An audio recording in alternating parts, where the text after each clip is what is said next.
पुणे जिल्ह्याच्या उत्तर पूर्वेकडे बऱ्याच भागात पाण्याची टंचाई आहे। आंबेगाव तालुक्यातलं भागडी हे असंच एक गाव। या गावात पाण्याचं नियोजन करण्याबरोबर इतरही अनेक गोष्टींचं योग्य नियोजन करण्यात आलंय।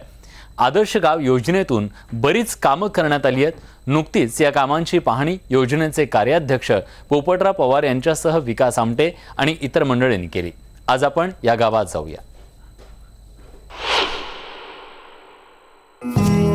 पुणे जिल्ह्यातल्या आंबेगाव तालुक्याच्या पूर्वेकडे असलेलं भागडी हे तसं कमी पावसाच्या टप्प्यातलं गाव। इथली शेती सुद्धा तशी हलकी आणि कमी पाण्याची। कायम मागास असलेल्या या गावात 2010 नंतर सरकारच्या योजनांमधून विकास कामांसाठी गांभीर्याने प्रयत्न सुरू झाले। ज्ञानशक्ती वाहिनीच्या माध्यमातून गेल्या 8 वर्षांपासून गावात कृषी केंद्रित ग्रामविकासाचे प्रयत्न सुरू झाले। पूर्वी या आदर्श गाव भागडीमध्ये पाणी प्यायला नसायचं आणि पिकं काही जळून जायची शेतकऱ्यांनी केलेली। सतत दुष्काळाचा सामना करणारं हे गाव आणि उन्हाळ्यात आमच्याकडं म्हणजे एकदा पौष महिना संपला का टँकरनी पाणी असायचं। पण आदर्श गाव योजना झाली, बंधारे झाल्यामुळे शिशिटीत असेल, डीपशिटी असेल, कृषी खात्याचे काही बंधारे असतील, गावचा चेहरामोहरा बदलून गेला। ग्रामस्थांच्या एकीतून सरकारी योजना व्यवस्थित राबवल्यानं भागडीमध्ये पाण्याची उपलब्धता वाढली।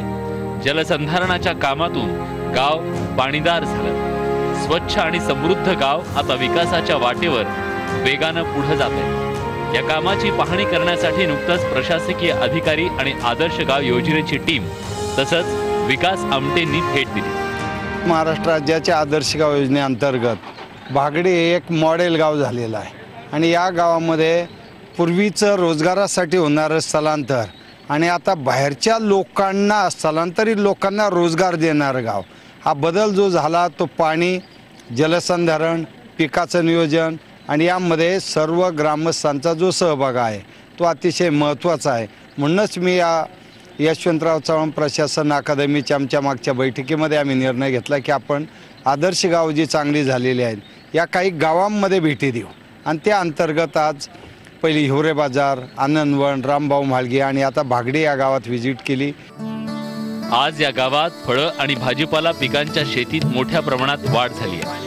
ग्रामस्थांचं स्थलांतर अतिशय कमी झालंय। त्याचबरोबर गावाच्या अर्थकारणातही बदल झालाय। या गावातल्या कामावर विकास आमटेंनी सुद्धा समाधान व्यक्त केलंय। शून्यातून एवढा महापराक्रम आपण लोकांनी सगळं केलेला आहे आणि पाणी हे सगळ्यात महत्त्वाचं अंग असतं आणि माझ्या दृष्टीने पाणी मार्केटमध्ये विकत मिळतं बिस्लरी, पण निसर्गाचं पाणी तुम्ही विकत घेऊ शकत नाही। त्या पाण्याचा नुसताच साठाने त्याचा योग्य वापर या गावांनी जो केलेला आहे हा अधिकाधिक लोकांपर्यंत प्रसारमाध्यमातून सोशल मीडियामधून पोहोचावा। वाईट गोष्टींबद्दल मीडिया फार जागृत असते। माझी इच्छा आहे की हा एवढा अद्भुत प्रयोग आहे आणि हा लोकविलक्षण प्रयोग आहे। आदर्श गाव योजनेतून गावात समृद्धी नांदू लागल्यानं गावकरी देखील समाधानी आहेत। आमच्या गावात पहिल्यांदा प्यायला पाणी नसायचे, दूरच्या गावात कामाला पण जायला लागते, पाणी पण आणायला जायला लागायचे। आता आमच्या गावात पाणी आलेलं आहे। आता आम्हाला हांडा डोक्यावर सुद्धा घ्यायला लागत नाही। खड्डे केले त्याच्यामुळे पाणी साठून राहते वर्षभर। बंधारे केले तर त्याच्यामुळे पण पाणी साठतं, जमिनीला पण पोटभर पाणी मिळतं। राळेगण सिद्धी आणि हिवरे बाजार नंतर राज्यातली इतरही दुष्काळी गावं समृद्ध व्हावीत यासाठी आदर्श गाव योजनेतून प्रयत्न सुरू आहे। भागडी सारख्या गावाकडे पाहिलं की याचा प्रत्यय येतो। त्याचा जास्तीत जास्त गावांनी स्वीकार करणं गरजेचं आहे। व्हिडिओ जर्नलिस्ट पवन बटावसह रायचंद शिंदे, न्यूज 18 लोकमत, आंबेगाव, पुणे।